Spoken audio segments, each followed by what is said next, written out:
Church. Amen. Mahal na Ama, nagpapasalamat po kami sa inyo sa lahat ng mga biyayang pinagkakaloob niyo po sa aming buhay. Papuri po at pasasalamat ang aming inaalay sa inyo ngayong umaga ito. Maraming salamat, Ama, sa pagpapahintulong mo na naman na magsama-sama kami muli upang mag-usapan po ang tungkol po dito sa tricycle po. We lift up to you, Panginoon, ang pagpupulong na ito.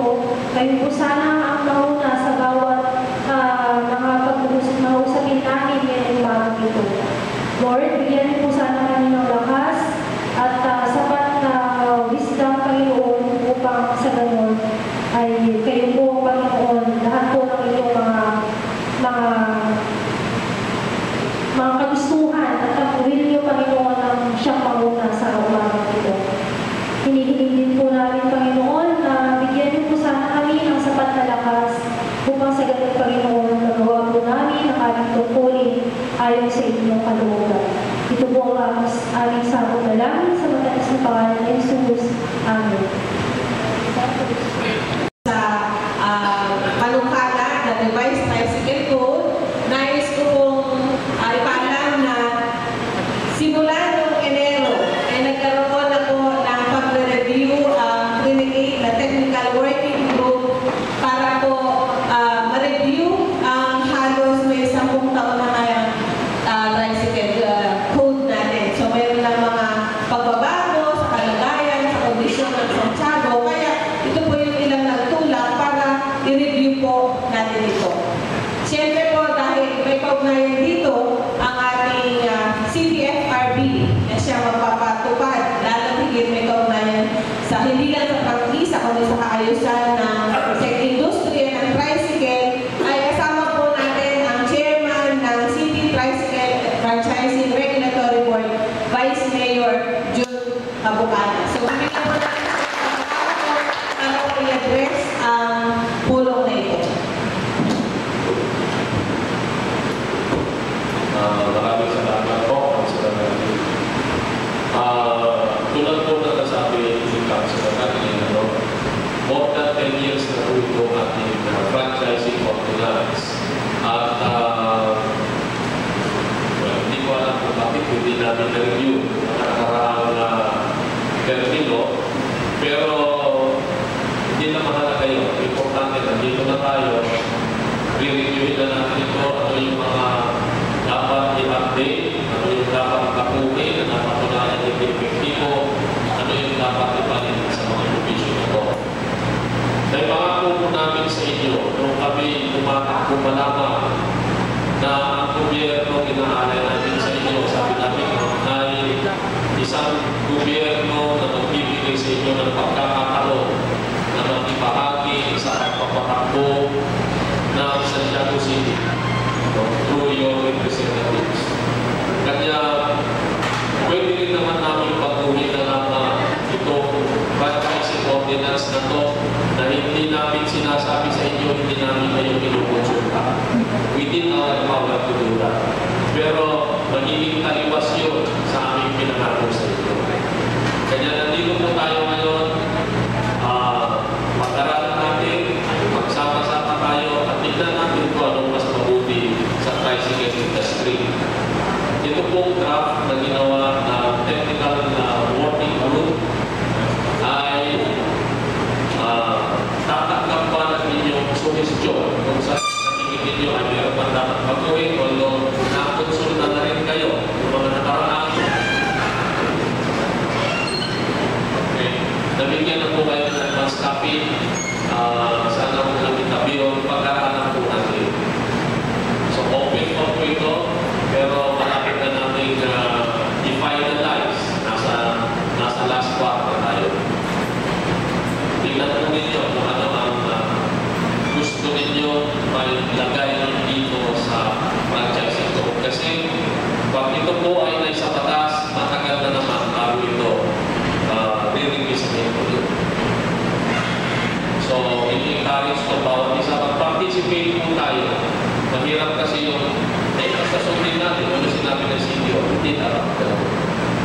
Dapat, dahil kapahagi ka sa paggawa ng batas, gawa natin lahat yan.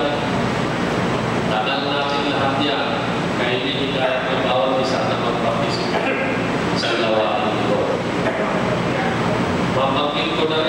matagal na hinihintay natin ang 1 fee. No? Kasi yung pagbaba, hindi lang bababa ito. Okay na, hindi gano'n. May adjustments ng konti. Kasama na po sa revision din yun. But, portion, bababa po yan. More or less, nasa level ng 300. Pero hindi mo natin kung hindi naman po yun. Bakit? Meron po kayong mga pinabayaran, halimbawa sa barangay, nakasama dito sa panukala ay hindi na kayo magbabayad. So, suma total na yung 300, hindi lang 300 ang bababa, mas napapapuro. Yun po kasama natin dito. Na kung mapapayagan ng DILG ay hindi na po kayo magbabayad ng barangay business clearance. So, dagdag na naman yun sa pagbaba. So, muli, hinihingayat ko ang bawat isa. Hindi po kayo na sabihin ng inyong saloobin. Tapos yun naman kayo mamaya, i-moderate ni Councilor Taglin. Gawain natin lahat ito.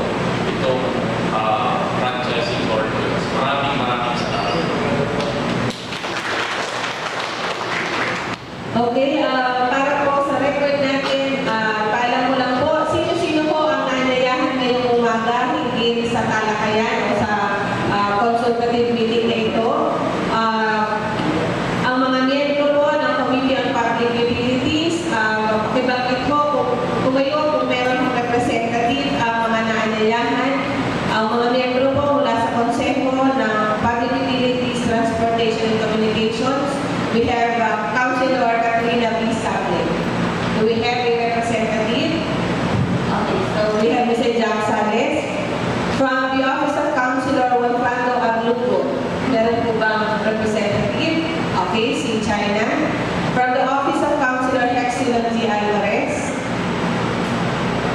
meron po ba? Okay. Please take note na wala po. And then from the LGU offices, we invited the chairman ng Liga ng mga Barangay, Councilor Ben C. Chay. Okay, so we have Mr. Prado, right? Si Ian. Ako, pasensya na. So, dami ng basta we take note na may representative ang ating LMB chair. From the Office of the City Treasurer, meron po. Nag-back off kanina niya kasalubong natin kuya dito. From the Office of the Business Permits and Licensing Office, Ms. Attorney Villaluz, nandito po ba ang representative?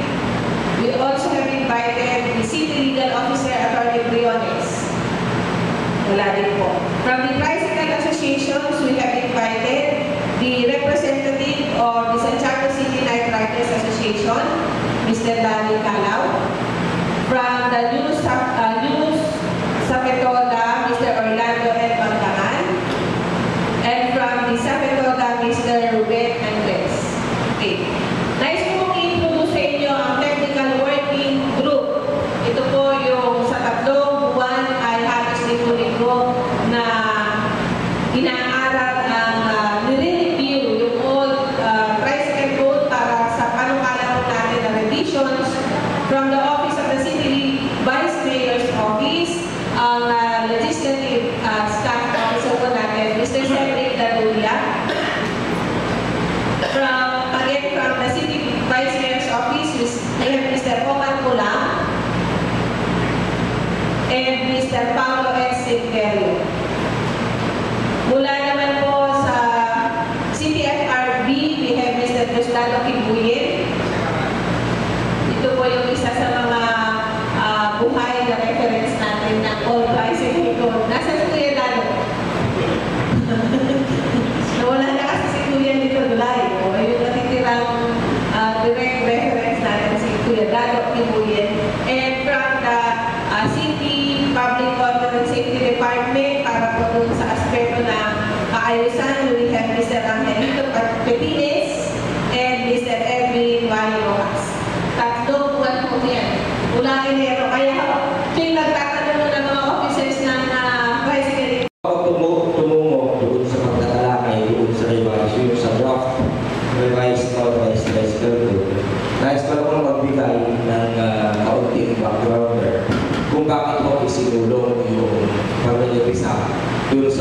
Ordinance Number 46/12 o yung ating lumang motorized tricycle code na 12 taong gulang na. Ano ba yung pangangailangan? Bakit meron ko ba pangangailangan na nabilis yung ating motorized tricycle code? Katulad na napanggit ni Vice Mayor Jun Kabuhana kanina, base dun sa ipangako nila ng kampanya na kailangan natin repasuhin o tingnan kung ano yung mga maaari natin baguhin. Doon sa 4cc-12 na siyang naging legal basis natin sa pag-operate ng tricycle. Pangunahin dito yung mga bayarin ng ating mga tricycle operators and drivers dun sa pagkuha ng pangkisa. Pangalawa ay yung kinakahap natin problema ngayon yung hindi sa pag-operate ng mga kolong ng tricycle. So, meron lang kung tatlong bagay na nailagay dito. Una yung public clamor na maibaba yung bayarin ng ating mga tricycle. Naiintindihan ko na meron ng maunang konsultasyon na ipinatawag si Councilor Bandong. Kung mapapansin ko ninyo doon sa aming draft ng revised motorized tricycle code, hindi yung namin pinalaw yan. Dahil nga mayroon ng naunang konsultasyon sa pagitan ng tricycle industry at ni Councilor Bandong siya sa kanyang kapasidad bilang chairman ng Committee on Waste and Means ng Sangguniang Bandong. So, hindi ko namin pinago yan kung ano yung kasalukuyang ng ating mga tricycle operators and drivers. Pangalawa, dahil na matanda na yung ating mga ordinansa, nabanggit ko kanina, ito ay 12 taong gulang ng ordinansa. Ang kinakailangan na siyang muling repasuhin at baruhin dahil hindi na siya umaakbak sa kasalukuyang sitwasyon ng ating tricycle industry. So, para yan ay maging responsive at maitoro doon sa kasalukuyang sitwasyon ng ating tricycle industry, kinakailangan natin baruhin yung ating Ordinance Number 4cc-12 at bumuha ng panibagong revised motorized tricycle code.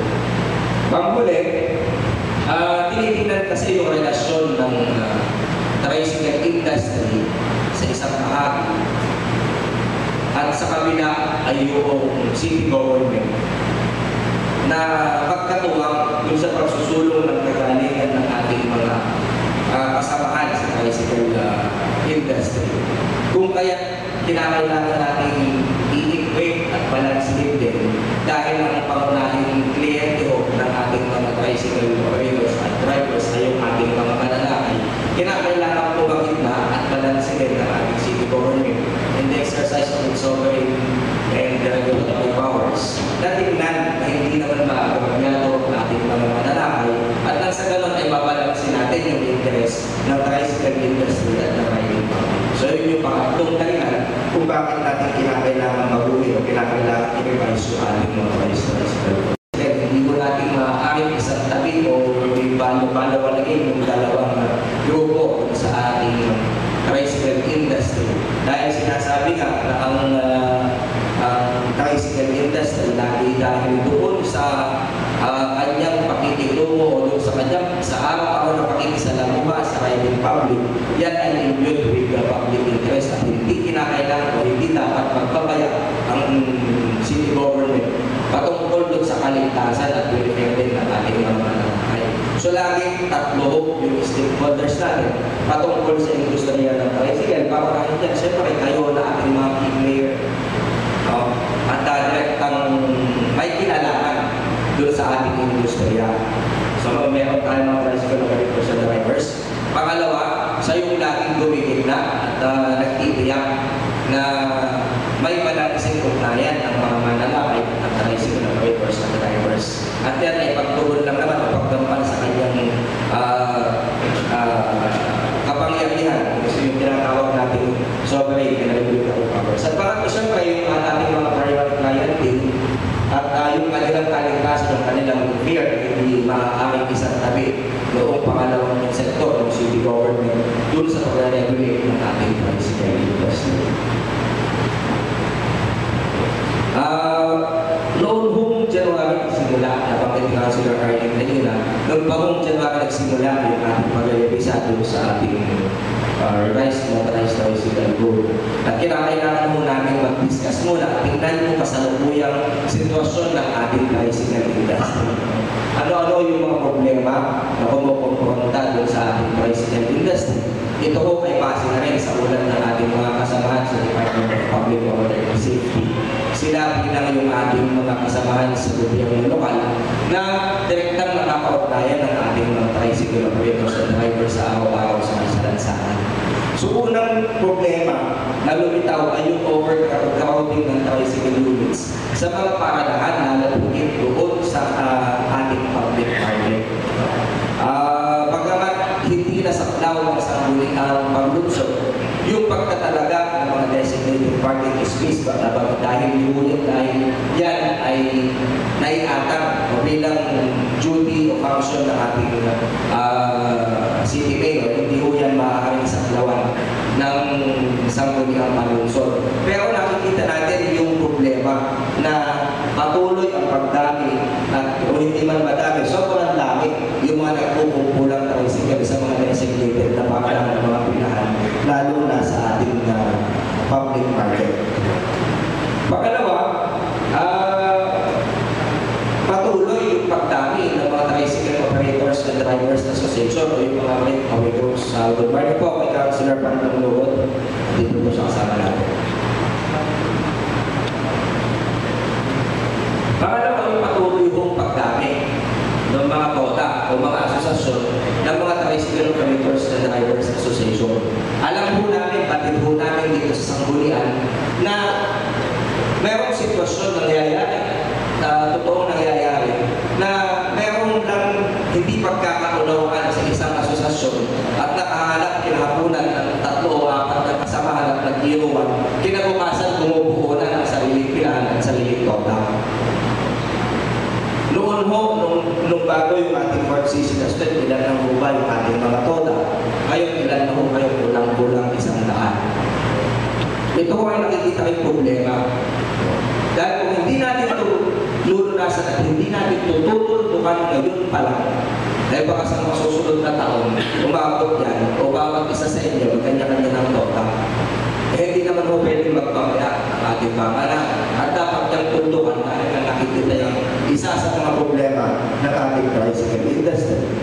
Pangatlo, dahil kalimitado yung bilang ng prangkisa na ina-award ng ating City of RB, yan ho ay 6,000 lang.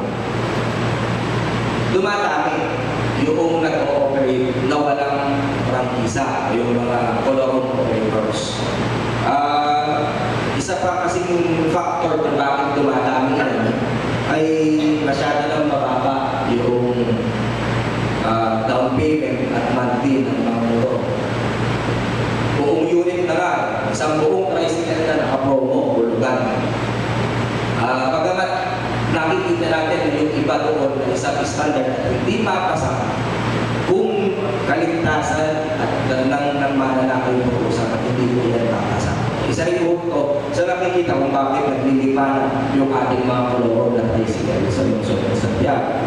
Sinikap po natin tugunan iyan doon sa ating revised motorized tricycle code. Meron po tayong isang provision dyan na patungkol dun sa pag-ooperate ng mga koloro na tricycle na hindi naman direktang makakasagapan o sasangka sa interes ng ating mga tricycle operators at drivers association na mayroong valid at existing na MTOP. Pang-apat, marami rin ho yung nakikitang mga overage ng drivers. Sa ating lupa, meron na ho bang 70 years old? Meron, may isa sa nata. Ilang taon na tayo? 75. 75? 75 ho.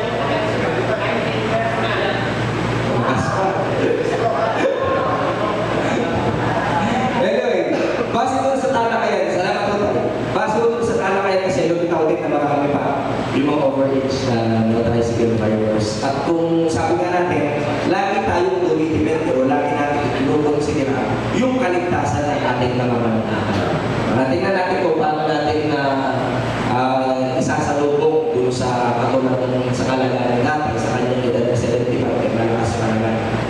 Pero nakita kasi ito, nag-isa dun sa problema ng ating tricycle industry. Meron tayong mga OEMs, drivers. Susunod, marami sa atin na nag-operate na sira-sira na gula-gula rin yung ating mga tricycle unit.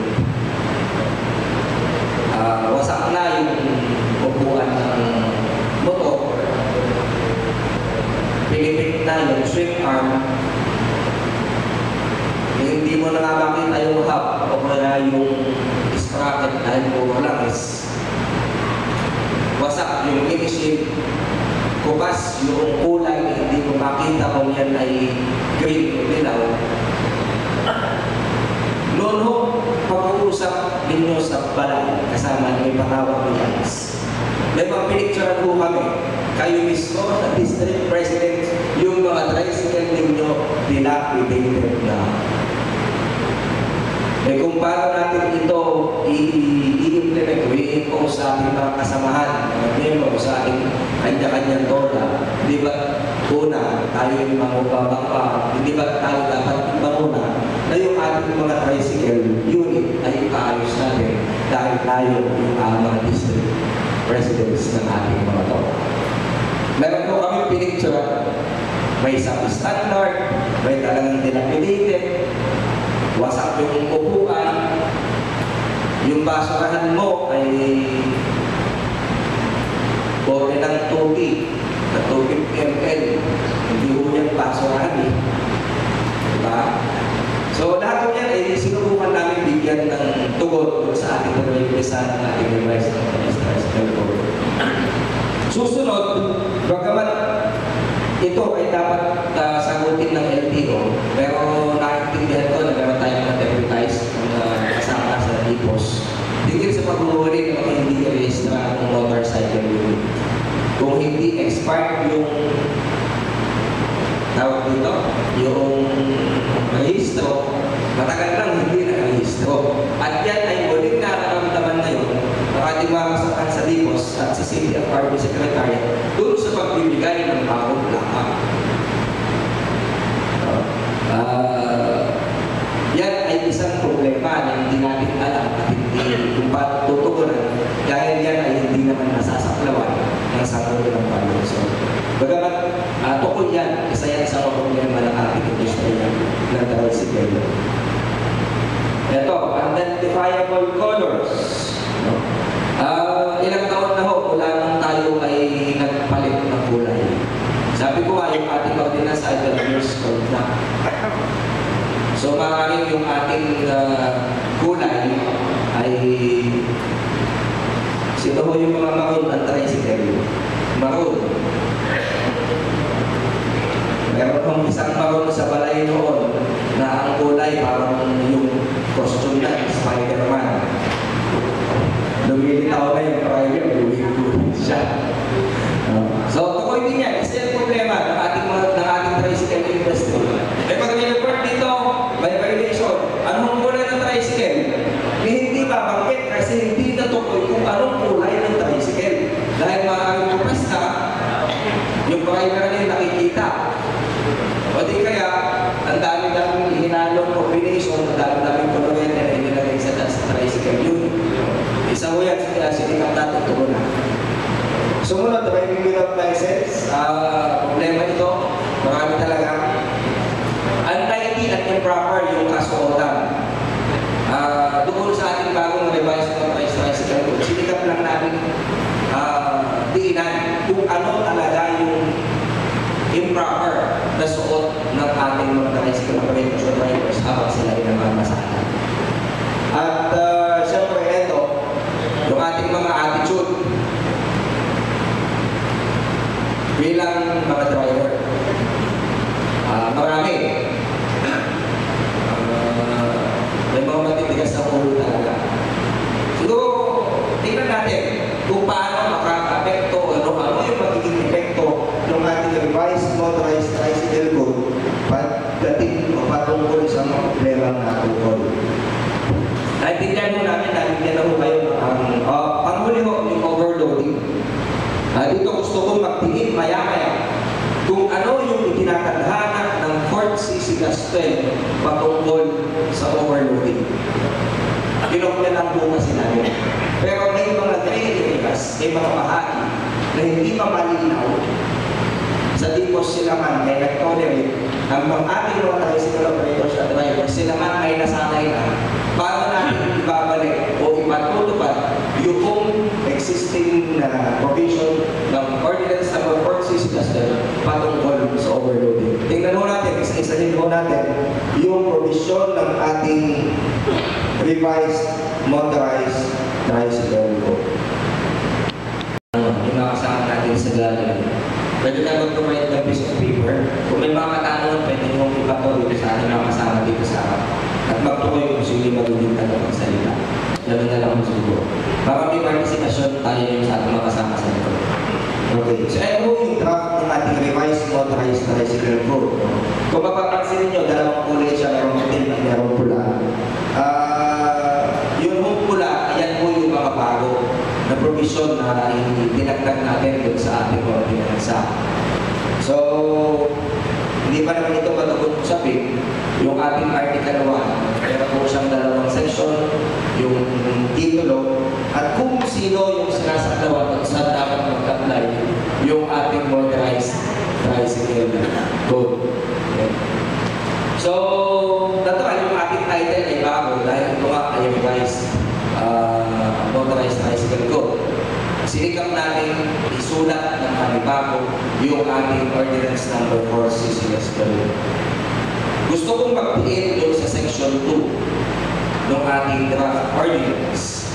Doon sa applicability ng ordinance, sinasaklaman niya hindi lang yung ating mga kasama.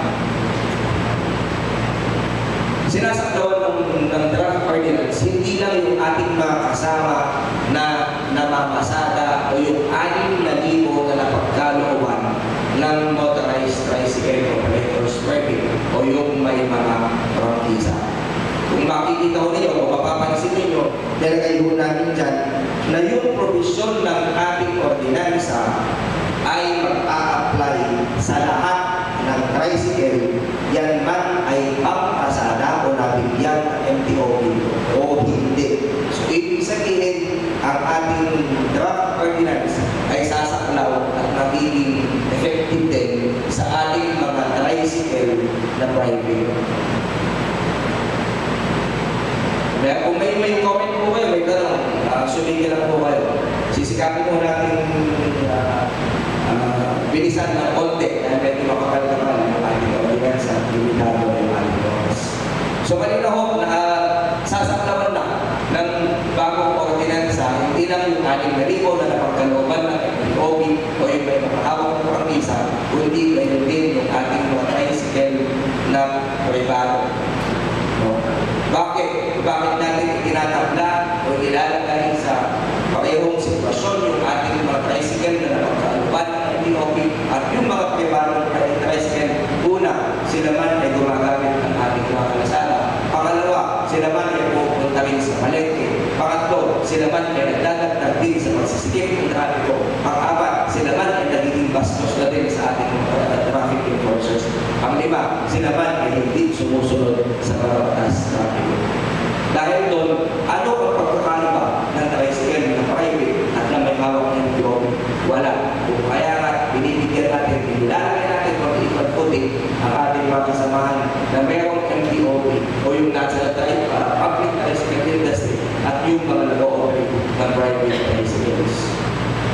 So malinaw, kanino mag-a-apply yung ating ordinansa sa lahat ng tricycle. Maya-maya susubukan natin i-define, alamin ano ba yung sinasabi natin tricycle. Tutulungan tayo maya-maya sa ating article 3. Ang ating article 2 ay bago. Diyan ay tinaklara natin kung ano yung mga patayan polisiya ng ating pamahalaan lungsod doon sa pagbabalangkas o sa batas ng ordinansa ito. Una, lagi natin ikinokonsidera yung kaligtasan ng ating ng ating riding public at yung pagtulong dun sa tricycle industry nilang pangunahing mode of transportation. At dahil dito, naniniwala tayo na sa pamamagitan ng pagpapasa ng ordinansang ito, maikalat natin sa pinakamataas na antas yung kalidad ng ating pagbibigay ng serbisyo sa ating mga mananakay na hindi nasasakripisyo yung ating economic prosperity at ganoon din yung kanilang kaligtasan. Kanina sabi natin meron tayong tatlong stakeholders. Babalansin natin yung relasyon ng tatlong yan. Kayo na nasa tricycle industry, ang inyong mga pangunahing kliyente, ang mga mananakay, at ang city government bilang may kapangyarihang mag-regulate ng operation ng tricycle dito sa lungsod ng Santiago. No?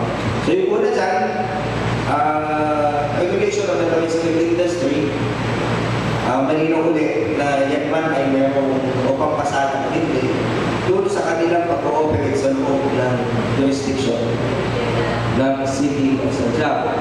Pangalawa, sinisikap natin bumuo ng isang maayos na relasyon sa pagitan ng gobyerno at ng tricycle industry. Paano? Una, sa bahagi ng city government, doon sa mahusay na pagpapatapat ng kung ano ang ipinatadhana ng ordinansa. Sa kabilang banda, sa inyong bahagi, yung inyong pagtugon o pagsunod sa kung ano ang ipinatadhana ng ating ordinansa. Kung mahusay ang pagpapatapat at kayo ay napaka-religious sa inyong pagtupad doon sa itinatadhana o pagsunod sa itinatadhana ng batas, wala tayong pupuntahan, maayos natin ang relasyon ng tricycle industry at ng city government. Magiging partners yung dalawa.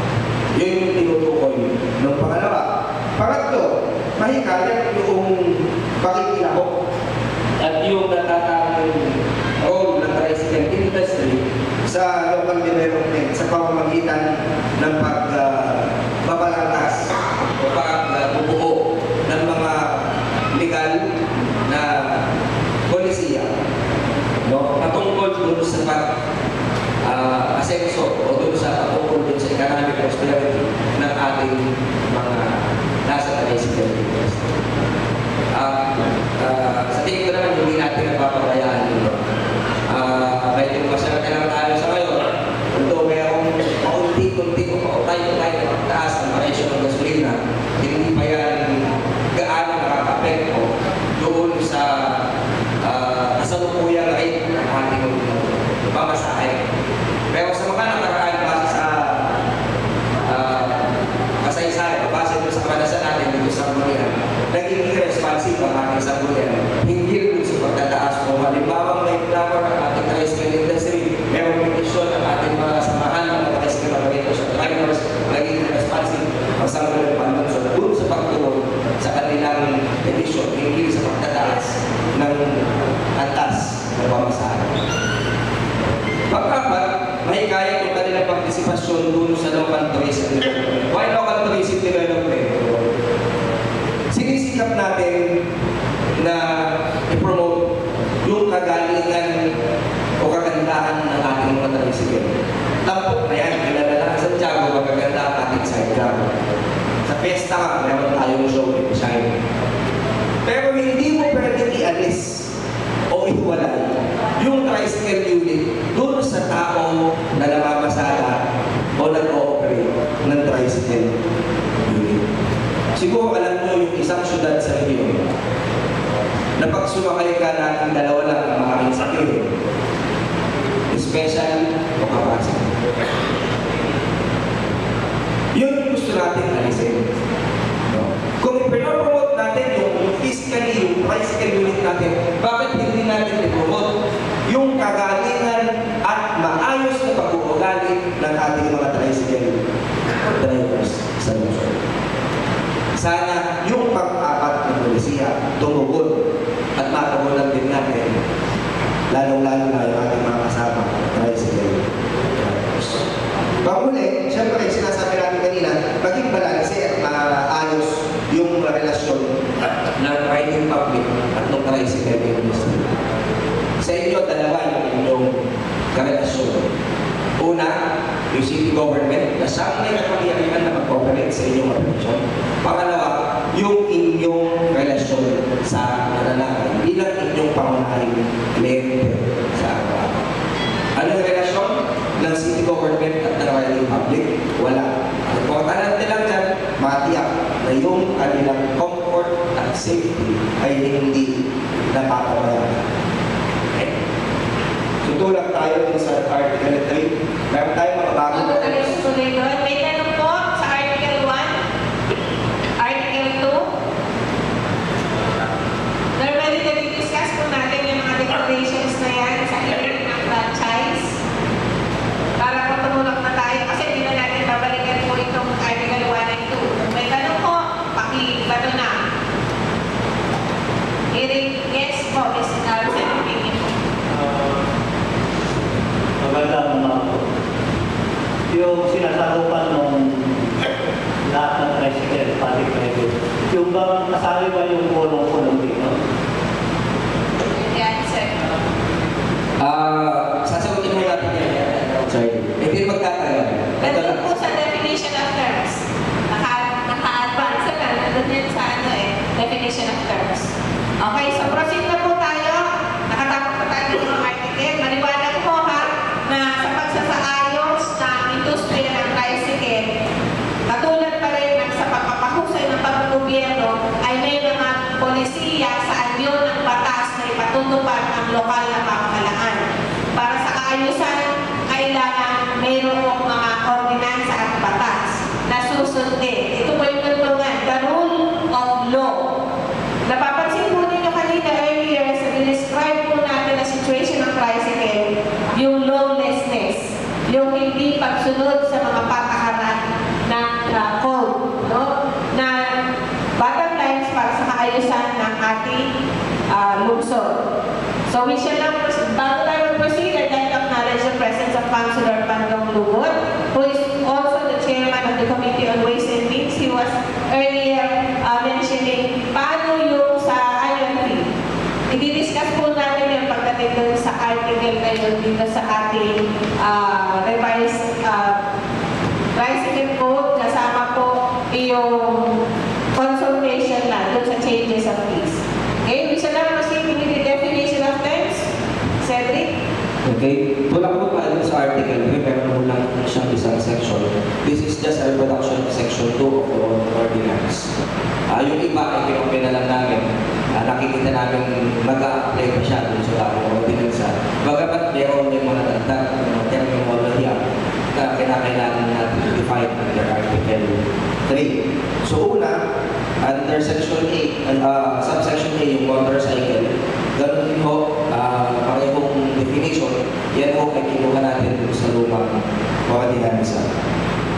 Pangalawa, yung tricycle, binigyan po natin siya ng panibagong definition, although yung iba ay kinuha natin yung sa same subsection at same section 2 ng lumang ordinansa. Natatandaan ko ang pinagawa natin dito ay yung other than bimuscular power composed of motorcycle fitted with a single wheel sidecar. Dati ho, hindi yan yung definition ng ating tricycle kung sa lumang ordinansa. But technically, we just adapt it that way at dinefine natin ang tricycle na ganyan. So, isa siyang motor na merong single wheel sidecar. Isa hong pagbabago kasi dito ay yung sa lumang ordinansa, kung napansin mo ninyo yung inyong kopya, dalawa ho yung pinapaggit na maaaring kabit sa isang motorsiklo. Una, single wheel sidecar. Sidecar na nasa tagiliran ng motor sa kanang bahagi, isa ang gulong yan. Balikan doon, ano pa ang pwede mong ikabit sa iyong motorsiklo? Rear pedicab. Yung kinakabit sa likod na dalawa ang gulong. So yung bang pedicab na dalawa ang gulong, pag ikinabit mo sa motor, tricycle pa ba siya? Ang sagot po namin doon, hindi na. Bakit? 4 ng gulong yan. So, ang tricycle natin, lagi 3 ang gulong. At ang sidecar, nasa gawing kanan, meron siyang isang gulong. Now, gusto ko magtanong sa iyo, sino ang gumagawin dyan sa Vilyasis? Nadadaanan mo ito. Sa tingin ko, meron mo 2 unit doon. Alam mo ninyo yung nagkakabit ng mga aluminum. Carbonell sa kabilang kanto, aluminum. Napapansin niyo yung sidecar niya. Na ang gulong ng sidecar niya, 2. Na malaki pa yung oversize yung gulong. Tanong, tricycle ba siya? 4 na ang gulong. Sasakupin ba natin? 2 unit yan. 2 unit. Sasaklawan ba ng definition natin? Kaya sinasabi natin, butong signo, kapitan mo ng sidecar na may isang gulong, 2 plus 1, tricycle. Kaya ka tricycle. Eh kung 4 yan, 2 yung gulong ng sidecar mo, sasaklawan mo siya ng makadilan sa iniiwan mo namin katanungan yun.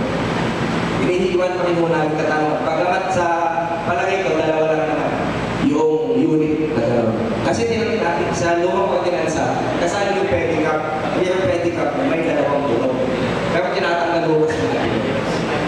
So, yung technical word ko, mas nag-stick dun sa definition na kung yan ay tricycle, 3 lang ang gulong.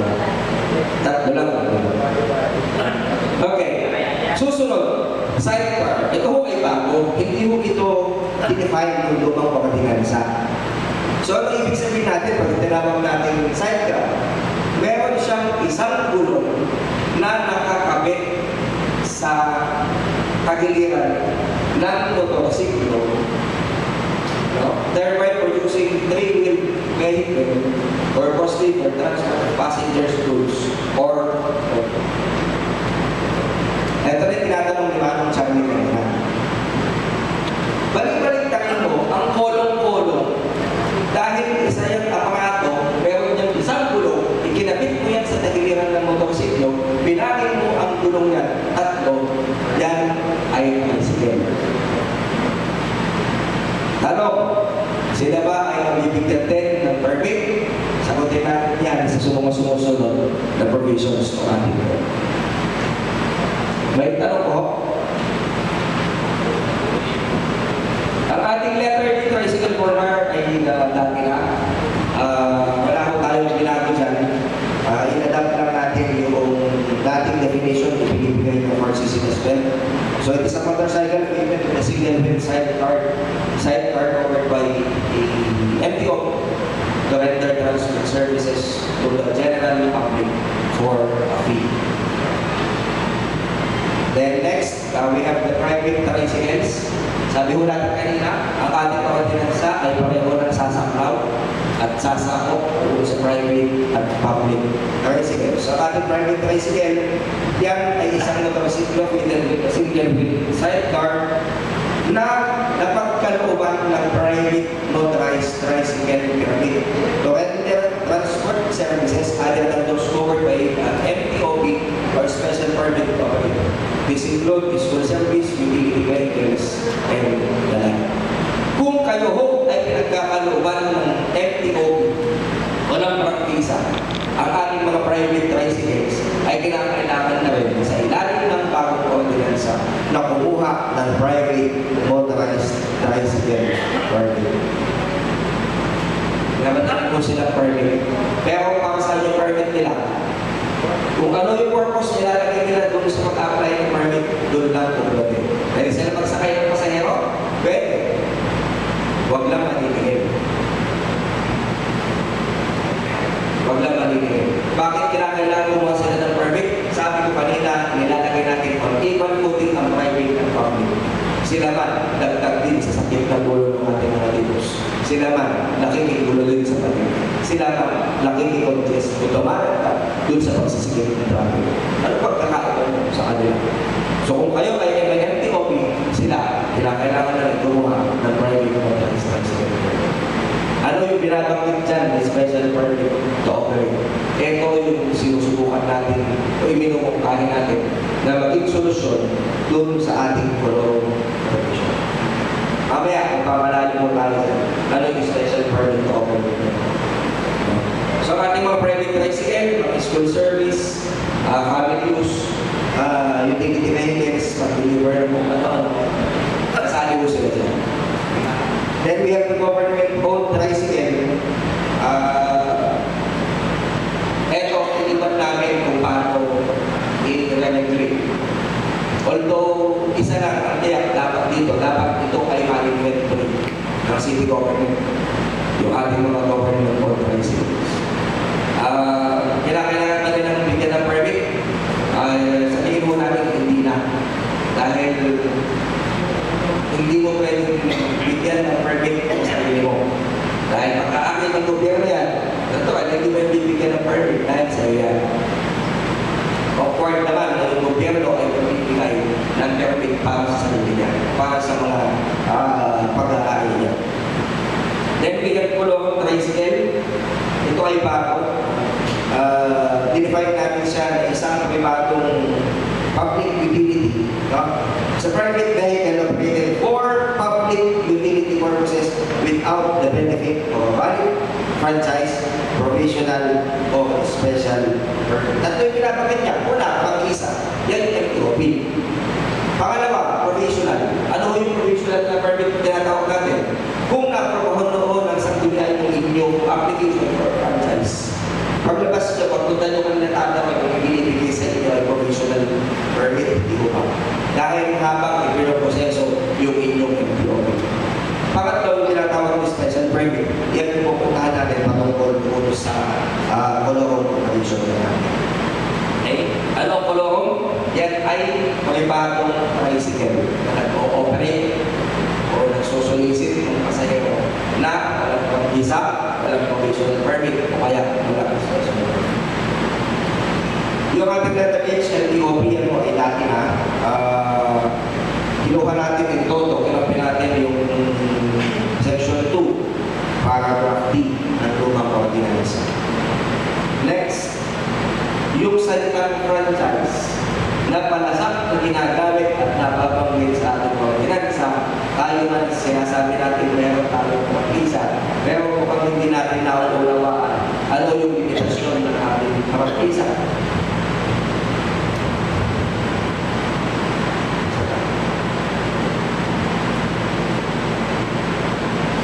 So we define it this way. It is a special privilege. Isa siyang pribileyo na makapag-operate ng inyong tricycle for hire na ipinagkakaloob ng CTFRB sa mga kwalipikadong aplikante at hindi maaaring ipagbili, ilipat sa kaniluman o isanla. Naging problema, nakita natin yung alamak na bintana sa lahat ng prangkisa. Kapital MTOP lang. Meron pa nga yung MTOP pina-scan, isinanda, ibinenta. Yung problema mo yun. So sinubukan natin limitahan. Ano ba pag tinabi ba natin prangkisa? Ano ba yan? So prangkisa, isa lang siyang pamipinilyo. Para saan? May pinagkakalob sa inyo sa pamamagitan ng CTFRB na kayo ay malayang mag-operate ng inyong tricycle at makamamasada. At bilang isang pribileyo, hindi mo yan maaaring ibenta, hindi mo pwedeng isa. Yung tricycle for hire natin merong MTO. Sino yung pumapalitan?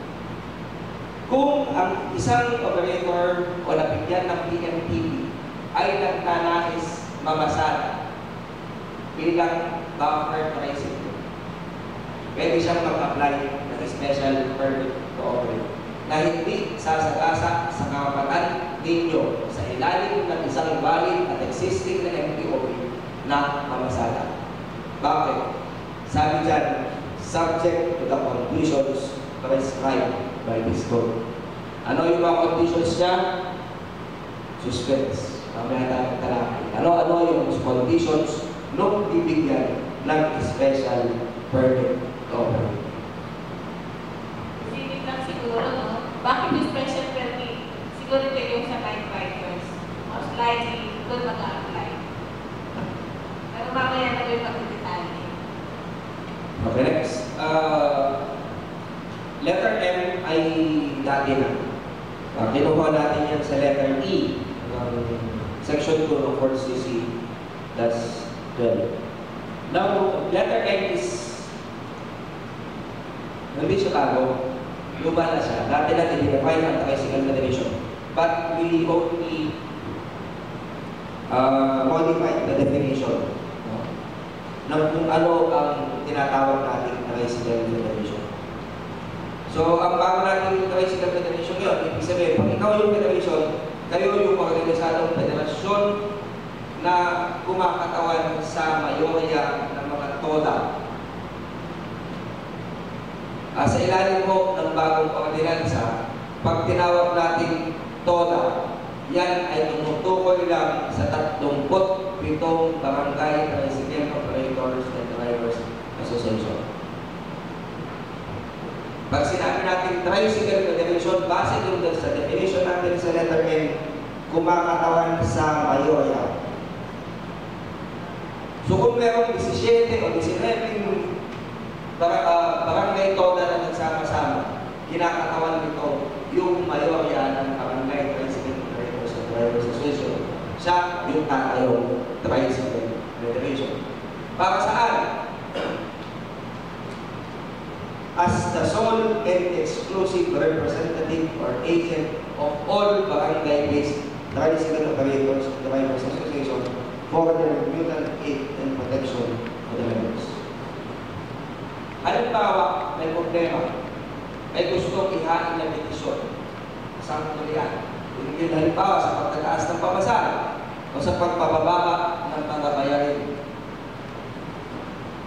Ang Tricycle Federation, ang requirement lang natin dyan, lagi dapat majority ng barangay TODA.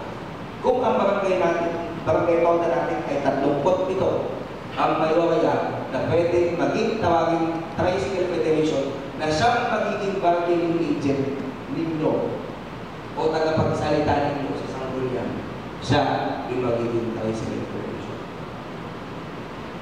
Sa panguling bahagi ng ordinansa, nagtakda kami kung paano natin buuan yung ating mga TODA at yung ating federation, Tricycle Federation. Relatively, yung susunod yung ating TODA ay bago, yung letter O. No? Sabi nga natin kanina, ang TODA natin ay nilimitahan sa 37. Bakit?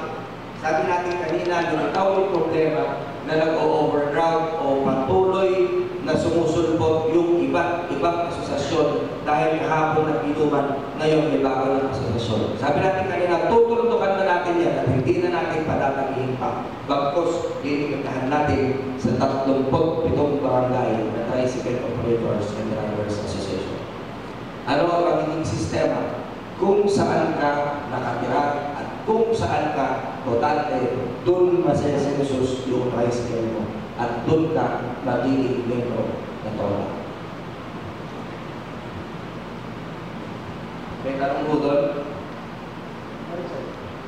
Sige ako.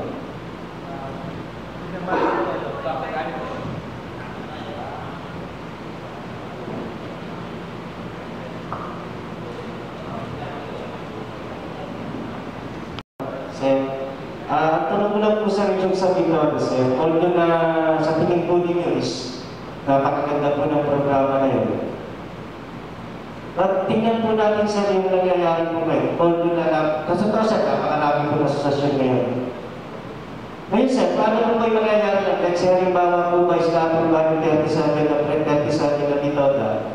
Paano po yung mga existing na mga terminal o association din po na exist din po ngayon sa talagang gumagana po. Although magiging kasi yung mga circumstances po sir na naiwan din dahil sa akin sir.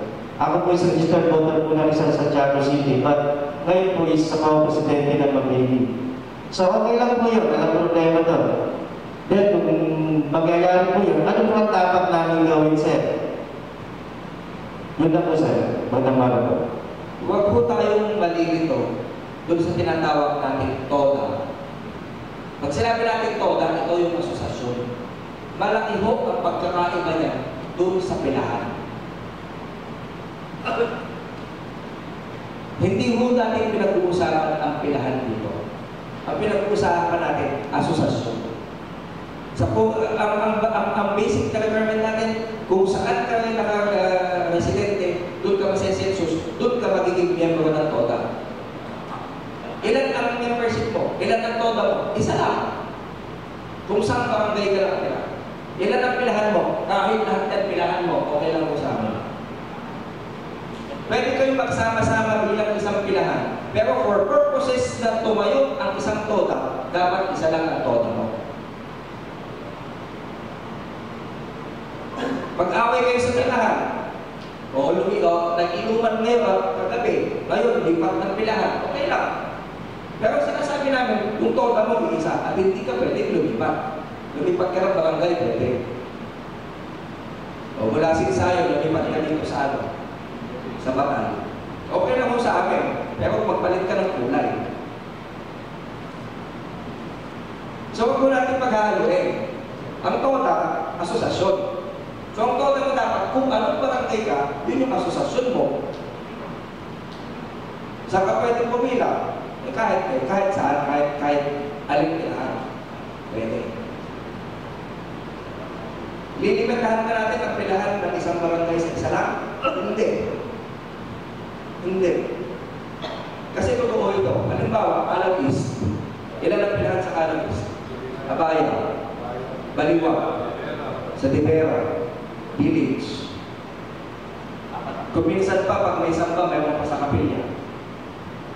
So, hindi natin lilimitahan ang pila. Kung ilan ang kaya ng pilahan nyo yan. Bakit? Economic prosperity. Bakit natin sasangkaan? Ang sinasabi lang natin, para maayos natin ang asosasyon, isa lang dapat ang asosasyon. Kung saan barangay ka, doon ka magkaroon.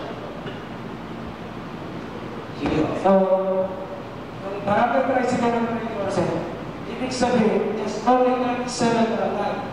37 district president na. Kung halimbawa sa isang barangay, ilan yung pilahan niya, so kailangan ko, isa lang ang president mo. Hindi ho ibig sabihin, Sorry, barangay, only one president in one barangay. una tanong mo, ilan ang magiging barangay TODA? 37, 37 barangay sa tao, 37 TODA lang. 37 TODA lang. So 37 district president. Ngayon, hinihiwalay natin yan sa pilahan. Halimbawa, ikaw ay miyembro ng Mabini. Pwede ka bang pumili sa village? Pwede. Basta kung ano yung internal na usapan ninyo sa pilahan sa village, hindi mo namin pakikialaman yan. Pag-ibahin natin ang TODA sa pilahan. Okay? Sino yung Central West TODA? Wala akong Central West? Wala. Central West, medyo naghihigpit sila. Talagang sila lang yata sa pila nila. Sa tabi ng simbahan. Pero nasisigilan sila sa Kamakam, yung buhay pila doon. Sa Namnam, yung buhay pila. So, huwag tayo malilito. Pag sinabi natin TODA, barangay TODA, 37 lang yan. Kung saan ka barangay nakasama, yun ang TODA mo. May TODA ka pa bang iba? Wala ka ng ibang TODA, isang alang TODA mo. Ibang pilahan. Okay. Kahit saan, kahit pilahan. Halimbawa, Mabini TODA. Ang pilahan ninyo sa palengke ay tabi ng producers. Producers ba? Katabi. Maliban doon, meron pa ba kayo ibang pwedeng pilahan? Pwede ba? Mark 1, Robinson, Sanitario. Diba? Hindi natin lilimitahan ang pilahan. Hindi natin lilimitahan. Dahil kinakailangan yan. Yun lang, sabi ko kanina, hindi na kaya sa klawan ng sanggol. Ang panunsod, yung pagtatakda ng Sila yung sa yung may karapatan sa pagtatakda ko. Kaya may tanong ako. Sige, sir. Ang ibig nyo bang sabihin siya yung bito na po every barangay, one president. Bali parang pinaka-representative ng, kunyari ako barangay Malpan. Representative ng barangay Malpan, isa lang. Pero yung nakapalibot sa barangay Malpan is pwede po yung may mga kanya-kanya presidente. So, Kung malbar ka, malbar lang. Hindi ka pwedeng mag-membro ng, hindi pwedeng pumasok sa malbar tota yung taga-Caloocan. Pero, pwedeng pumila yung Caloocan tota doon sa pilahan ninyo sa Montessori. Halimbawa, hindi natin lilimitahan yun. Pag-iibahin natin yan, di ba? Sabi sa inyo, iba ang tota, iba ang pilahan. If I may butt in, siguro ho, parang hindi tayo nalilito, we no longer call it, pag sinabi natin ang toda lang ay nasa antas ng barangay, so we have Abra Toda, ang Balatungan Toda, Buena Vista Toda. Ano ang tawag ngayon dun sa mga pilahan? Pilahan. Hindi na yan simbahan Toda, hindi na yan Victory Line Toda. Magiging pilahan na ang tawag po doon. Kasi pag sinabi natin Toda pa yan, mako-confuse talaga tayo. So pagpapanibago ng katawagan para hindi ma-confuse. Pilahan sa Lasalet, hindi yung Lasalet Toda. So pilahan po iyon. For purposes po ng pagpapacilitate ng ugnayan ng CTFRB, ganun na rin sa monitoring ng tricycle. Kasi nga kung sa kasalukuyan hindi natin matukoy. Ilan ba talaga ang tricycle sa Santiago? Hindi natin matukoy. Kasi per barangay wala tayong records. Ilan ang nagta-tricycle sa barangay Lubinan? Ilan ang tricycle sa barangay Mabini? Ilan ang nagta-tricycle sa Salvador? If we have barangay Toda, itotal mo lang yun, meron ka ng bilang ng tricycle sa Santiago na for hire. Kaya yun po yung pinaka-facilitate. Like for example, sa ngayong umaga, pag sinabi natin presidents, ang dami. With all due respect, syempre hinalagyan ng mga kasama. Pero to facilitate ang mga katulad nitong deliberations, lahat ba ay papatawag natin? Medyo topsy-turvy ang magiging discussions. Kasi hanggang merong binobotong presidente, iko-considera siya. So for purposes of the CTFRB, we limit our recognized organization to discuss and deliberate the matters of tricycle sa barangay Toda. So yun po. Si Manong Charlie, di ba? Magandang umaga ulit po. Napag-usapan natin yung 37 barangay. Ano ang magiging sitwasyon ng mga out-of-town?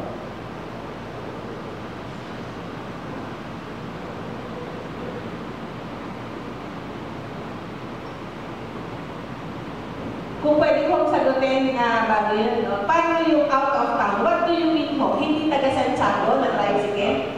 Hindi ho natin sila bibigyan ng prangkisa. Isa ho yun. Ang exclusivity ng prangkisa ay dapat sa mga taga Santiago lang. Hindi natin bibigyan ng prangkisa ang hindi taga Santiago. How about yung hawak nilang franchise ngayon?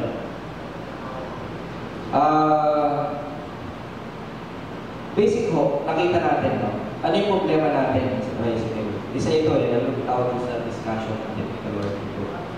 Tayo mismo ay namang problema, o kayo mismo ay namang problema sa dami ng Caloocan commuters. Bakit? Kasi wala na akong maibigyan ng prangkisa. Sino yung mga yan? Taga rito. Ngayon, sino may hawak ng franchise? Nasaan yung ibang franchise? Sa labas ng 37 total. Early to July. Siya yung chairman ng public utilities. Tanong nila nun, bakit kinakailangan bigyan ng prangkisa yung mga tricycle operators sa labas ng 37 barangays? Dahil una, sabi nila, nagdadala yan ng produkto. Pangalawa, nagdadala yan ng pasahero. Tama yun. Pero anong nangyayari yun? Siya naman ay dito. Pakumanhin na ho, kasi kung may meron ho sa atin yung mga presidente ng nasa labas ng 37 toda. Yung franchise nyo ay hindi naman ho kaagad pangawin. Pero pag yan ho ay nagpaso na, pag-a-apply na, hindi na ho may award ulit sa inyo. Base na rin dun sa disqualification na nilagay natin under Article 4 o Article 6 or Article 1. Sige po. Ano po kung makapasok ng kanilang franchise ay may pa nila sa iba? Taga rito. Taga dito. Taga dito. Yun ho, yung habang nasa proseso tayo, nung pagsasayos ng ordinance natin, hindi pa ho yan na isasabatas. Isa lang ho yung hinihiling namin sa inyo. Magtulong ho kayo sa amin na sabihin na hindi na po pwede ang magbenta, magsanla, maglipat ng prangkisa. Okay lang na may benta niya, may palusot niya, okay lang. Dahil wala pa tayong magagawa, hindi pa ho effective yung ordinance, hindi pa natin pwedeng pilitin na may kasalanan na siya under our ordinance kasi hindi pa nga wala siya aprobado. Pwede pa naman ho yan. Kaya lang sana wag na. Kasi ho, patungkol sa bentahan ng prangkisa, magkano ho binayaran yung prangkisa natin dito sa city government. 35, 4 week, tapos ibebenta nyo ng mga sirin. Lugi-lugi naman ang gobyerno sa inyo. Lugi-lugi naman ang gobyerno. Sir, yung sa dito na po muna, sir, ang gusto kong maliwanagan ang gusto, sir. Like for example, yung sa 37 barangay na yun. So, bali ang i-consider po ng city government is 37 president only, sir. Ganun po yun. For clarification, sir. 37 total. So, ang i-recognize ng city government as president is 37 only, sir. Yes or no, sir? Yes, sir. Okay, sir. Yun lang po, sir. Para kasi, alam na namin, sir, yung ibang mga gaya nga po sinasabi namin mga pilahan is pilahan na lang po yun na not consider as district or whatsoever president, sir, para mas malinaw sa kamaliwanagan namin. Pero meron hong mga existing toda na makukwalify as barangay toda. Yes, sir. Yes, sir. Yes, sir. Yes, sir. May mga existing tayong toda sa barangay na magkukwalify as barangay toda sa base sa definition natin. Pero yung ibang mga toda natin sa labas, yan ho ay pilahan lang. Hindi ho yan asosasyon. Sige ho. Tinawag namin barangay toda. So, Mr. Say, ang barangay toda. Hindi ho. Hindi ho. Kasi una, hindi siya istruktura ng barangay government. Okay, klaruhin po natin yan ha. Nagkataon lang po na territorial ang division ng organization. Pero insofar as local government unit is concerned, hindi ho under sa kapital. Klaro ho yun. Hindi ho. Dahil hindi considered local government unit ang mga i-create natin barangay toda. Nilagay lang mo natin siyang barangay toda, di ba? Di ba siya? Dahil, kung tutuusin, pwede mo namang singitan yan na kung anong pangalan ng barangay mo. Diba? O di kaya, tanggalin mo yung barangay, palitan mo ng totoong pangalan na. Kaya kasabi ko kanina, maraming toda na magkukwalify dito. Halimbawa, barangay Sinsayon, diba? Ano yung barangay Sinsayon, Bistoda, barangay Sinsayon, Toda. May kalaman ba silang ibang toda doon? Wala. O, panilitan ito, Centro West Toda. May issue ba sa kanila? Sa tingin ko, wala. Sino ba? Calawis Toda. Calawis, ano ba ito? Centro West, Calawis. Kaya sabi ko, maraming magkukwalify. Bagamat alam namin na may mga barangay na may kaunti tayong aayusin dahil may magbibiyak ng grupo sa barangay. Nagbuwan, duwa-duwa kenta. Sino yung nagbuwan? Dalawa kayo, di ba? Sir, Sige ho. ibig niyo pong sabihin sa loob ng isang barangay, pagka meron dalawang toda, tatlong toda, masasama po yun. Ako. Meron po tayong mga toda sa barangay na ang pinagsiservisyo ay puros sa barangay nila. At tulad po sa akin, ang single strikers ay nagsisilbi sa barangay Maral. Tatlong purok. Ganon din po ang Batawa, dalawa po kami doon nagsisilbi sa barangay Maral. Automatic po, lumalabas na ang presidente, ang tumatakbong toda sa Batalya Luwag.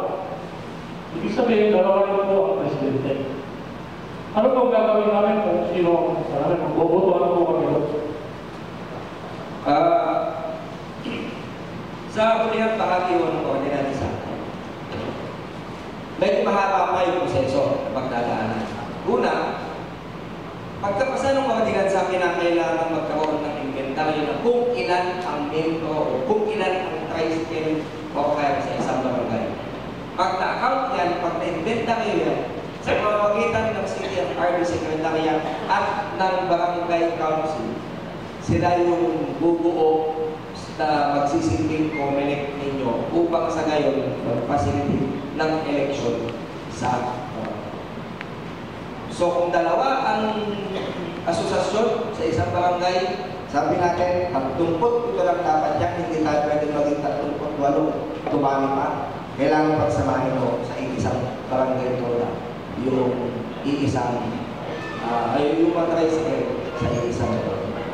Nakikita ko kasi na walang dahilan upang magkabiyak-biyak.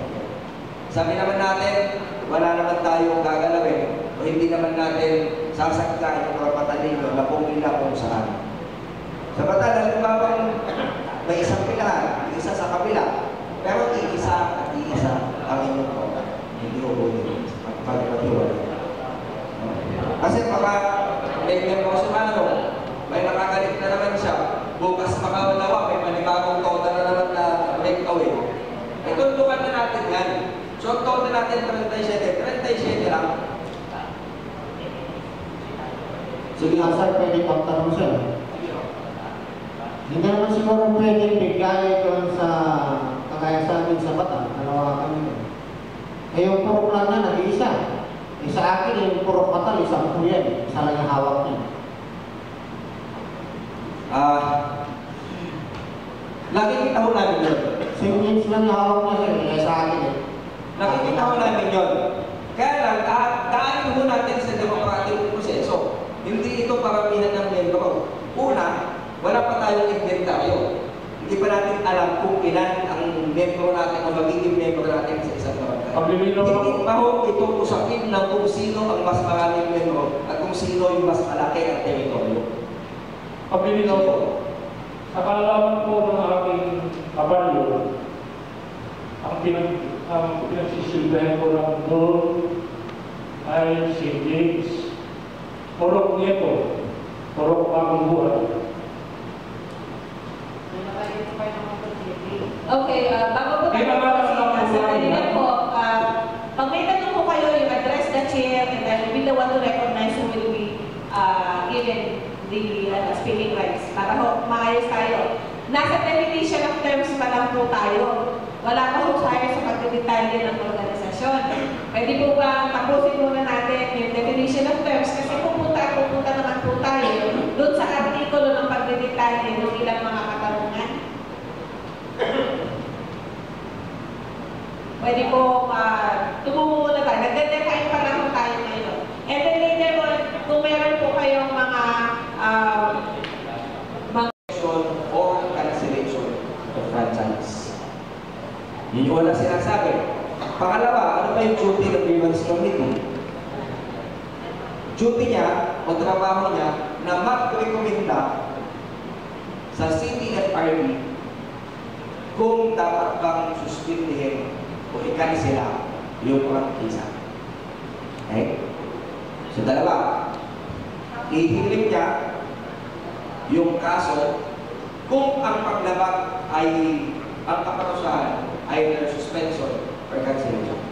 Pangalawa, i-recommend niya sa CTFRB dahil doon nagmumula yung pribileyo at siya rin yung may karapatan na mag-cancela o mag-suspinde ng panggisang yan.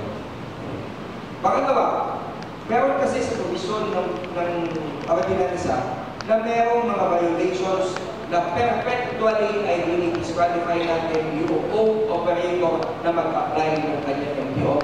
Ano yung perpetual disqualification? Meron hong makapaglaba na kung kayo gusto yung lumabag na operator, pasensyahan ho, perpetual disqualification, habang buhay ho, disqualified kayong mag-apply ng prangkisa. Pero, sa pamamagitan pa rin ng grievance committee, maaari kayong maghain ng petisyon pagkalipas ng ilang taon. Maghain kayo ng petisyon sa grievance committee upang sa ngayon yung perpetual disqualification mo maalis at makuha na kayo na mag-apply for MPO. So yun yung tatlong functions niya. Sino-sino yung bumubuo ng grievance committee? Kung mapapansin niyo, pinaghalo-halo natin, pinagsama-sama natin ang executive at legislative branches. No? So, kabilang mo dyan yung chairman at members ng public utilities. Meron hong 4. Tapos yung ating senior legal officer, executive branch ito. Meron din yung hepe ng DPOS. Kabilang din sa grievance committee. At yung presidente ng TODA. O halimbawa taga-mapili, yung ikakansela o isususpinde o isa, uupo sa grievance committee yung presidente ng mapili, TODA. Bakit nababago yung last member ng TODA? Dahil siyempre wala namang kinalaman dyan yung hindi niya opisyal. Hindi niya kabarangay. Maaaring nagdoon kasi nagmumula yung problema. Okay? May mga tanong po. Yan po ay panimula pa lang naman. Sabi ko nga, nag-define pa lang tayo na kung ano yung mga terminolohiya na ginamit natin po sa ating mga isa. Okay? Kung wala akong tanong, tulak tayo sa susunod. Ang ating Article 4 ay reproduction of the law. Nung kung ano yung nandun sa lowang ordinance natin sa ating 4th CCS doon. So, ang composition ng CPFRB ay hindi natin binabago. Base kasi iyan doon sa devolved function. Wala doon sa NTFRB, ito nasa CPFRB. Yan ay hinanaw natin sa Section 3 ng lumang ordinance. Ganyan din yung ating mga duties and functions ng ating membro o ng ating CPFRB under our Section 2. Wala ko tayong pinabihan. Ang Section 3 ay meron pong konting pagbabago mula dun sa original na nakalagay sa 4th CC plus 12. Dahil sa pamamagitan ng Ordinance number 5th CC plus 27, itilakda o binuo yung Secretariat at Monitoring and Inspection Team. So, yan po sa manpower na ito. So, ang Secretariat, para naman sa paglilinaw, ano yung kanyang pangunahing tungkulin, yan po yung nagproproseso ng mga application sa ating mga MTOB. Sino po yung nasa monitoring, ano po ang kanyang pangunahing tungkulin, ay monitor sa lahat ng mga kapatid sa drivers na umiikot sa Luzon. Base mo yan doon sa introduce namin ngayon ng Ordinance number 56-27. Okay. So wala kang kailangan sa article number 4. Now, magtanong lang ako kung may tanong. We go to Article 5. Yung ating Section 1 ay wala tayong binago. Yan ay halaw sa Section 12 ng lumang ordinansa. Bagamat inayos lang natin ang bahagya yung words. Yung ating Section 2, yung ating qualifications, ito ay kinuha natin dun sa Section 6 ng lumang ordinansa. Bagamat nagdagdag tayo ng isang qualification. Ano yung tinagdag natin? Dapat siya ay rehistradong botante. Dapat siya ay rehistradong botante. So, lagi dalawa yung qualification mo. Kung ikaw ay residente, dapat ikaw ay botante. Kung ikaw ay botante dito, dapat may bahay ka dito, residente ka dito. Nakatira ka man dito nga dito, sa kabila, isa lima ka naman bumoboto, hindi ka pwede. Dapat presidente, botante. Botante ka dito, sa ka nakatira, sa kabila, hindi pwede. Dapat ikaw botante dito, dapat presidente ka dito. So meron tayong quick requirement, presidency, tsaka registered voter. Yan lang namin pinagkakal natin under section 2. Now we go to section 3. Nagtakda tayo ng ilang mga disqualifications kung sino yung hindi maaaring mag-apply ng prangkisa. Una, sino man dahil nag-violate siya ng ordinansa, any provision of MTOP, dalawa yung binabanggit, ordinansa, MTOP, pangatlo, ano bang ordinansa of similar application. Ano yung mga ordinance of similar applications natin? Ordinance number 96-35. Kabisado nyo yun, makikita nyo yun. 96-35. Nakikita nyo yun, nasa bilog yun. One way. Na naglipat o nagsala ng kanyang MTOP.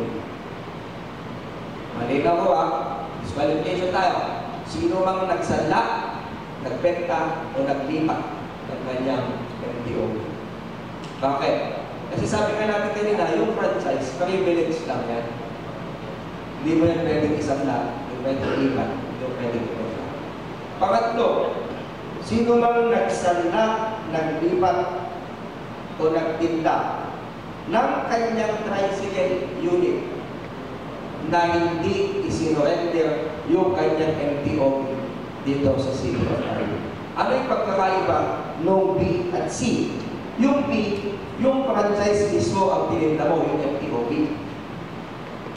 Yung C, yung tricycle unit mo ang binenta mo. Bakit kailangan mong isulit yung pagkisa mo? Una, wala ka ng tricycle, aanin mo pa yung MTOP. Kung isulit mo na dito, pag ibinenta ang tricycle, di cancel ang inyong pag-isa. Pero, pwede nyo naman ipakiusap. Sir, binenta ko yung tricycle ko eh. Pero habang wala akong tricycle, sulit ko muna yung franchise ko. Deposit nyo dito. Pero kung hindi isinuli at inabutan yan ng ilang panahon, natin kung kayo, mahuli kayo. O inilipat nyo ba yan, mas malala. So meron kayo disqualification na mag-apply ulit ng panibagong prangkisa. Pang-apat, sino man na napagkalooban na ng 5 prangkisa? Sino ba dito yung maraming tricycle? Meron po sa inyo, 5 ang tricycle. Wala pa din disqualified dito. Wala. So ang limit natin, bawat tao, 5 franchise na. Lumala. Susunod. Any person who directly or indirectly applied for MTOP on behalf or for the benefit of other person who is disqualified under this section. Halimbawa, ikaw disqualified ka. Pinakiusapan mo yung kumpara mo na mag-apply. Pwede ba? Okay ka. Lahat naman okay. Huwag ka lang paulit. Dahil kung ikaw yung kumpara at ikaw yung mag-apply, pati ikaw malilintikan ka. Pati ikaw malilintikan ka. Nadidisqualify ka. Okay? Pangulit. Sino man na yung kanyang tricycle unit ay ginamit sa krimen. Na-aksidente, nakapangga ng pound. Natural. Hindi ka makakapamasada. Bakit? Wala nga yung tricycle ko lang yung pound. Pero, still, disqualified ka. Ginamit sa krimen, pinang-hold up, pinang-kidnap. So, disqualified ka. Okay? Sa baba niyan, siyempre, kanino mag-a-apply yung disqualification na yan? Hanggang kailan o gano'ng katagal. Disqualifications under this section shall extend to the applicant's spouse and his unmarried children. Sino ang disqualified? Ikaw. Sino pa? Kalagkat yung asawa niyo. Sino pa? Kalagkat yung unmarried children. Bakit? Kasi napakadali naman, halimbawa disqualified ka, lipat mo lang kay Mrs. Apply ka. Diba? Pero kung pati si Mrs. at pati yung mga anak na disqualified,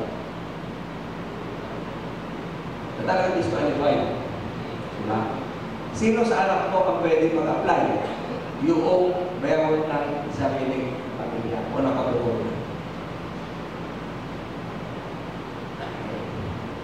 Halimbawa, 5 yung unit mo, nakakuha ka pang-6. Pwede pa si Mrs.? Hindi. Yung anak, hindi. Tataman. Lalo pa, unmarried o pinakatila. Yung anak mo, na may asawa ng iba, pwede. Pero pangalan niya. Iba't lahat. Unit, franchise, kanya lahat. Gano'ng katagal? Sabi niya, unless perpetually disqualified. Kung tinatawag natin perpetual disqualification, habang buhay.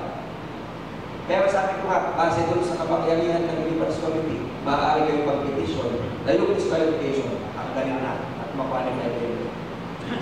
Sabi doon sa sentence, unless perpetually disqualified, the disqualification shall last for 3 years from the occurrence of the cause thereof.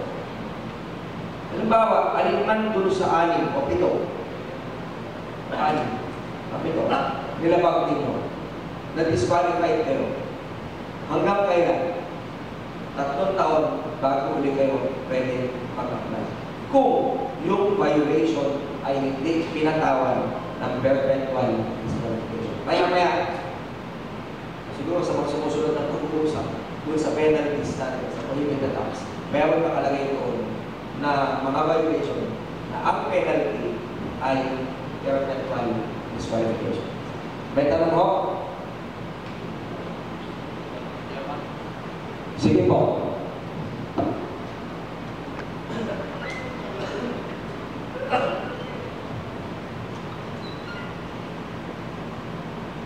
Good morning po. Doon po sa kinapit yung unit sa krimen, yung pagnanakaw, may driver ka po kung yun po at gumamit ka, kasama po ba yung driver? Doon po sa prohibited acts and penalties natin, na-define natin ang tukoy natin. Kung sino yung tatamaan. Pasalahan na lang natin. Sabi na natin yung ating tricycle witness to impute yung public interest. So, pamunahin yung kinoconsider natin yung welfare and safety ng ating mga mananakay. Ano ang aplikasyon mo bilang operator? Sa ilalim ng batas, merong antas ng pagiging maingat na hinihingi sa iyo ang batas o hinihingi ko sa iyo bilang obligasyon mo tulad sa pamimili ng iyong tricycle driver. Tawag doon vigilance in the selection of employee. Sa ilalim ng civil code. Kung ikaw ay may pagkakamali sa pagpili ng tricycle driver mo, ikaw ulit, salagkat ka. Halimbawa, ginamit yung tricycle mo, pinang-contact niya, siya pa mismo yung gumawa. Siya, malilintikan.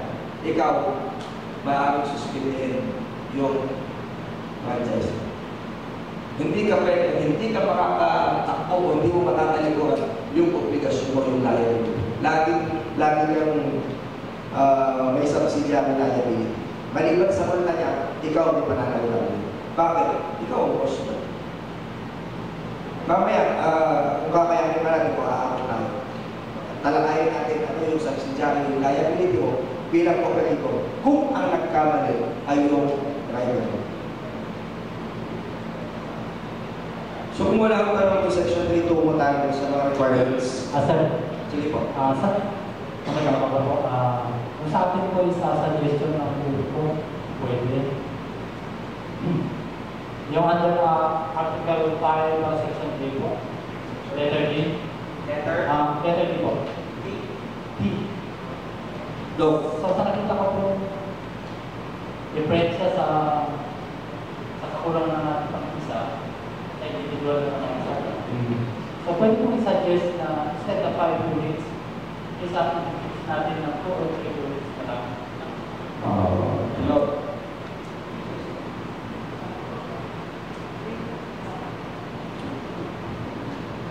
Sa kasalukuyan, if I may ask yung representative ng CTFRB, gaano karami yung tricycle na nakapangalan sa isang tao sa kasalukuyan?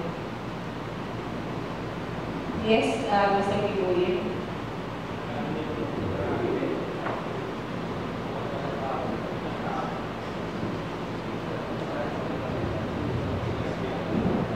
Kasi po doon sa old tricycle ko dati, walang nakalagay na limit doon. Pero ang nakalagay lang po doon yung sa korporasyon. So sa kasalukuyan po, individually, ngayon, sa record, sa karanasan, ilan ang lumalabas na unit na nakapangalan sa isang tao? Ang balalo lang namin yan is si Ms. Pureso yata, Higit 5. Mahigit 5. Okay, ang suggestion po ninyo ay gawin? Mamili ko kayo, 2 o 3? 2 pa. 2 lang. Yung suggestion ay 2. Yes, may reaction po? Kasi yung brother ko, important din yung kanya, yung unit niya. Eh, paano yun ay nakapangalan sa kanya? Ano po? Important din yung franchise. More than 10 ang franchise. Mayaman kayo. More than 10 po ang franchise, nakapangalan lang. Nakapangalan sa kanya, sa brother ko. Sa father ko brother ninyo. Nakapangalan. Ibig niyo pong sabihin, hindi talaga kanya, nakipangalan lang. Hindi, nabili niya yung mag-transfer na sa kanya. Nabili niya yung franchise, din yung pangalan sa kanya. Ay transfer na. Oo. Okay, paano yun? Noong inilagay natin 5, bagamat hindi kami resolve na 5 talaga yung ceiling. Kami ay lalakayin natin sa bilang na 5. Dahil ang tricycle industry, yung bawat metro, bawat kasabi niya, ito ay maliit na industriya lang naman.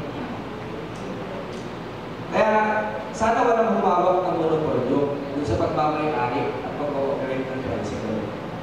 Kaya nilagay namin yung 5. Bagamat kami mismo, kumbinsido kami na mataas kayo yung 5. Kaya, tingnan natin kung paano yun. Gusto kong aralin bakit meron siyang 10. May kapasidad ba talaga dun sa 10? Kasi yun nga, ang iniingatan natin dito, mabigyan ng iba pang pagkakataon ng iba pa. Kasi ang dami gusto magkaroon ng prangkisa, bakit natin bibigay ang 10 sa iisang tao? Kung sakasakali ho na maipasa ho ito at may ho tinatakda natin yung bilang, kasi po ang isang batas dapat maging fair siya. Magbigay siya ng mas reasonable ang kanyang panukala para dun sa mas malawak na mamamayan. So, kung may nagsasuggest 2, may nagsasuggest ng 5. Ano po ang reasonable na bilang para sa isang tao ng pagkakaroon ng prangkisa? Sige po. Kaya ko po sinadjust ito, tungkol po sa magiging problema natin napakaraming magkaroon ng prangkisa, ay maipamahagi sana sa mga kalibit na kapulot ng mga mayan sa Tiago, na hindi itong mga mayan yung pinagkakot ng malaki. So, yun po isang rason po kung bakit. Naiwasan po natin yung tinatawag natin puro na mapapakakilang sa kanyang legal na prangkisa. Yun lang po. Itinakda natin ano yung mga requirements para sa pag-issue ng MTOB. Ito ay base na rin sa luma, Section 7 ng 4CC-12. Pero kung makikita ko rin ninyo, tinanggal namin yung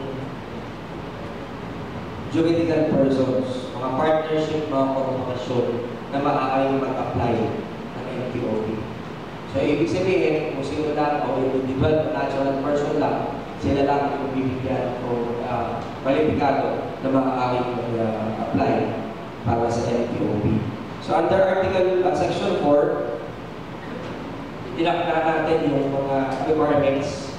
Meron lang naman tatlo. Tatlo dahil una, kinakailangan mong mag-submit ng application form. Ano yung dapat naman nilalaman ng yung application form? Bagamat pro forma yan, ihahanda ng RBC Secretariat. Pero dapat malinaw na yan ay under oath. Sinusumpaan ninyo, nilalagay nyo doon yung inyong pangalan, nilalagay ninyo yung description ng inyong unit, at pinanunumpaan ninyo na kayo ay may kakayahan financial na i-operate at mantehin yung inyong tricycle. Maliban doon, syempre meron akong mga attachments yan. Una, kung ikaw ay bagong aplikante sa B.1, meron kang dapat i-attach na 5 dokumento. Una, syempre yung official receipt ng iyong registration for hire. Pangalawa, sa new applicants, meron kang 5. Una, yung Xerox ng iyong voters identification o kaya affidavit. Voters identification o voters affidavit. Pangalawa, ORCR ng motor. Pangatlo, insurance policy for passengers. Itong insurance policy, huwag po kayo magtataka. Dahil sa lumang ordinansa, noon pa man, nire-require na kayong kumuha ng insurance para sa mga pasahero. Kinapyaho lang natin yan dun sa lumang ordinansa. Nasa section 8.1 po siya. Doon pa lang dapat ang insurance nyo ay hindi lang PPL. Dapat ang insurance nyo kasali yung pasahero nyo. Hindi ko bago to. Sinali lang natin. Dahil effective siya. Pang-apat, barangay clearance. Wala rin sa barangay. At pang-lima, siyempre yung clearance mo doon sa Bitota. Barangay ulit. Ano ho yung mga natanggal? Sa loob ng ordinansa, mahaba-haba ko yung listahan niya. Pero nung 10, ngayon ho, ginawa na lang natin 5. Ano yung mga tinanggal natin? Tinanggal na ho natin ang barangay business clearance. Ano ho yung pagkakaiba niyan doon sa barangay clearance na minentain natin? Una, ang barangay clearance kasi, requisitos yan bago ka mapagkalooban ng mayor's permit. Kaya hindi natin pwede tanggalin. Pero dahil meron ka ng clearance, so kumukuha mo na lang ng mayor's permit dito, bakit kinakailangan yung pagkukuha ng barangay business clearance? Kaya natin tinanggal yan. Ano pa yung mga tinanggal natin? Yung Xerox na cedula, tinanggal